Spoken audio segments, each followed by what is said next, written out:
Tahun 2024 menjadi masa pemulihan pariwisata Bali dari dampak pandemi COVID-19 dan tahun ini pengelola objek wisata di Gianyar mulai menyesuaikan tarif masuk seiring makin tumbuhnya sektor pariwisata guna meningkatkan layanan serta keberlanjutan pengelolaan objek wisata.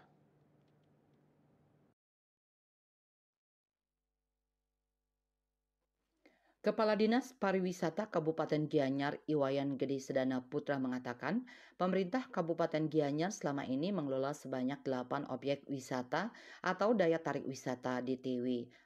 Hasil pengelolaan DTW digunakan untuk mendongkrak pendapatan daerah dan kesejahteraan masyarakat Gianyar.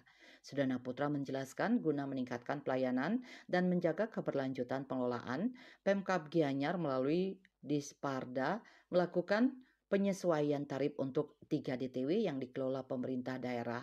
Per 1 Januari 2025, DTW Tirta Empul dan DTW Gunung Kawi Tampak Siring telah melakukan penyesuaian tarif retribusi DTW sebelumnya Rp50.000 menjadi Rp75.000.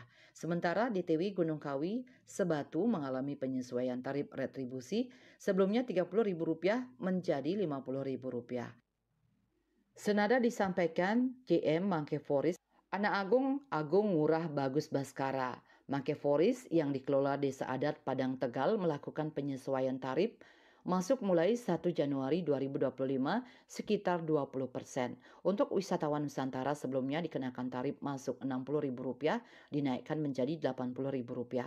Sementara untuk wisatawan mancanegara sebelumnya dikenakan tarif masuk Rp80.000 dinaikkan menjadi Rp100.000. Menurut Agung Baskara, tujuan penyesuaian tarif adalah untuk meningkatkan fasilitas dan kualitas layanan Mangke Forest. Agung Ngurah Bagus Baskara meyakinkan pengelola objek atau DTW melakukan penyesuaian tarif tidak akan mengurangi animo wisatawan untuk berkunjung. Bisnis Bali melaporkan.